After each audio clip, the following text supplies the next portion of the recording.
This is crazy. Washington Post, The Times, NPR, The Guardian, hell, even NewsMax and the Washington Examiner, they're all kissing the Pentagon goodbye. Right? Outlets across the political spectrum, they're refusing to sign the Pentagon's new rules for members of the press. And you may remember we talked about this a few weeks ago when the first version of the new rules were dropped. Right? They demanded that journalists promise to not use any information that hasn't been expressly approved for release, even if it's unclassified. And any journalist who refused would risk having their press badge and Pentagon access revoked. And you had the biggest, manliest dude-bro in charge, Charge Pete Hegseth, saying at the time, "The press does not run the Pentagon. The people do. The press is no longer allowed to roam the halls of a secure facility. Wear a badge and follow the rules or go home." And as you can imagine, or at least as some would hope, that was met with a good deal of pushback, with many saying that these rules, they're a blatant violation of the First Amendment. And we saw leaders in organizations like the National Press Club saying, if the news about our military must first be approved by the government, then the public is no longer getting independent reporting. It is getting only what officials want them to see. That should alarm every American. And with that said, in response to that outcry, there were negotiations between the Pentagon and the Press Association. But then a new list of rules being dropped last week, clarifying that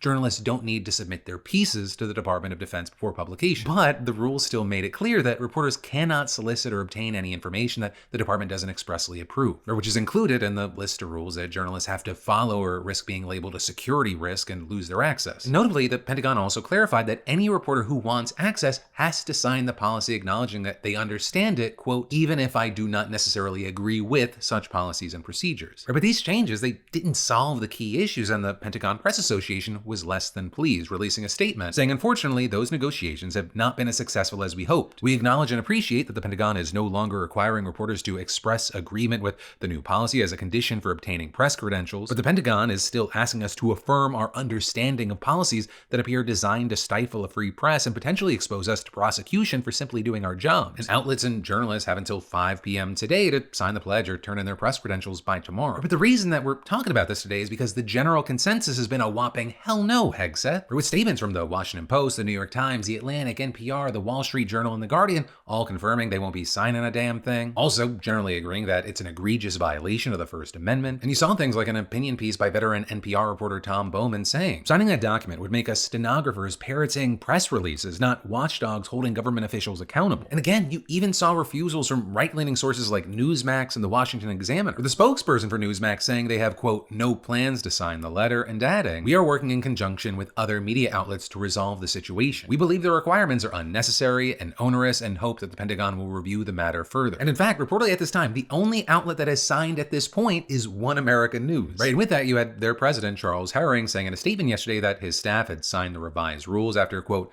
thorough review by their attorney. And then, as far as the response from Hegseth and Team Trump, it's kind of what you'd expect, right? With Hegseth using the waving emojis in response to the outlet's statement about refusing to sign, and then adding in a tweet, Pentagon access is a privilege, not a right. And you also had a spokesperson for the Pentagon laying the blame all on the outlets and the reporters, accusing them of moving the goalpost, and saying that the policy does not ask for them to agree, just to acknowledge that they understand what our policy is, and saying this has caused reporters to have a full-blown meltdown, crying victim online. We stand by our policy because it's what's best for our troops and the national security of this country. And so right now, it's not looking like the Pentagon's going to be reconsidering these restrictions. But what we do know is that if they don't, there could be a lawsuit on the horizon. The Pentagon Press Association reportedly retaining legal counsel and lawyers for news organizations that have been deeply involved in the whole situation from the beginning. You've got CNN reporting that some outlets are said to be considering taking that plunge.